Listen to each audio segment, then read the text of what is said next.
तो देसी hip hop में आजकल चल क्या रहा है भाई, एक नया बवाल छिड़ गया है। और इस बार सेंटर में है आर्टिस्ट एनकोर एबीजे।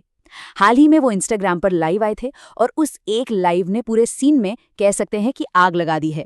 तो चलिए समझते हैं कि ये पूरा मामला असल में है क्या और ये चिंगारी भड़की कहाँ से। और इस पूरे बवाल की जड़ है एंकर का ये एक स्टेटमेंट।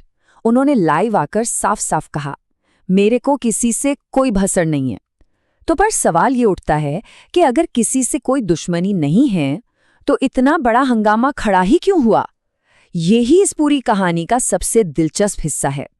तो चलिए थोड़ा पीछे चलते हैं और समझते हैं कि ये मामला आखिर शुरू कहाँ से हुआ। असल में दो ऐसी बातें हुई जिनकी वजह से एनकोर को सबके सामने आकर अपनी सफाई देनी पड़ी। तो हुआ ये कि सबसे पहले एनकोर ने एमिवे को किसी बात पर कॉल आउट कर दिया, जिससे सीन में थोड़ी हलचल मच गई। फिर जैसे ही उनके एक पाकिस्तानी मूल के आर्टिस्ट बैंजो के साथ कोलैब की खबर आई तो फैंस ने इस पर भी सवाल उठाने शुरू कर दिए। माहौल में टेंशन एकदम साफ महसूस होने लगी थी। अब जब इतने सारे सवाल उठ रहे थे और बातें बन रही थीं, तो जाहिर है एनकोर को सामने आना ही था। और वो आए इंस्टाग्राम पर लाइव और उन्होंने एक एक करके दोनों ही मुद्दों पर अपनी बात बिल्कुल साफ कर दी। एनकोर ने एक एक करके दोनों बातों पर अपनी सफाई दी। बैंजो के साथ कोलैब पर उनका कहना था कि भाई बैंजो एक अमेरिकन सिटीजन है, वो अमेरिका में रहते हैं और वहीं की सरकार को टैक्स देते हैं। और जहां तक एमिवे की बात है, उन्होंने कहा कि ये कोई बीफ नहीं है, ये तो बस हिपोक्रेसी यानी पाखंड की तरफ एक इशारा था। पर कहानी यहाँ खत्म नहीं हुई। एनकोर ने सिर्फ सफाई नहीं दी, बल्कि उन्होंने अपनी बात को एक बड़े नैतिक मुद्दे से जोड़ दिया। उन्होंने रैप बैटल्स के एक बहुत ही बुनियादी अनकहे नियम पर अपनी राय रखी। उन्होंने एक उसूल की बात की, एक सिद्धांत सामने रखा कि रैप की लड़ाई में आर्टिस्ट की माँ, बहन या गर्लफ्रेंड को बीच में लाना बिल्कुल गलत है। और उन्होंने जोर देकर ये भी कहा कि इस मामले में वो हमेशा से इसी स्टैंड पर रहे हैं, चाहे सामने कोई भी आर्टिस्ट हो। और ये उनके लिए सिर्फ कोई रूल नहीं है, ये एक बहुत ही सीरियस मसला है। उनका मानना है कि जब किसी लड़की को बीफ में घसीटा जाता है तो असल में उसकी इज्जत दांव पर लगती है और ये सही नहीं है। अब सबको लगा कि चलो एनकोर ने सब साफ कर दिया, अब तो मामला शांत हो जाएगा। पर हुआ ठीक इसका उल्टा।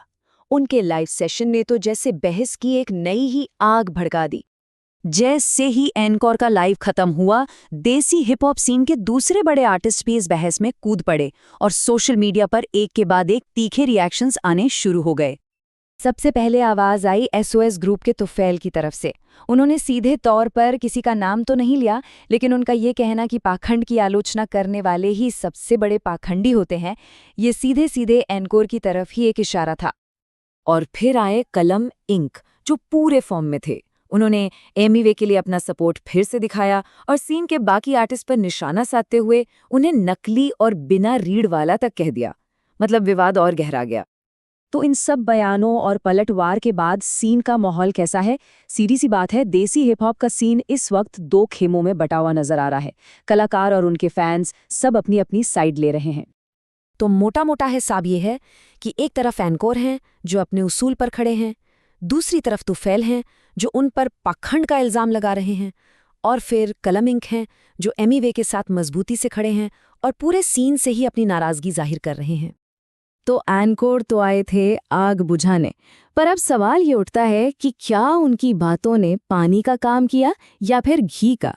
क्या इस कोशिश ने गलतफहमियां दूर की या फिर अनजाने में देसी हिप हॉप में लड़ाई की नई लाइनें खींच दी हैं? ये सोचने वाली बात है।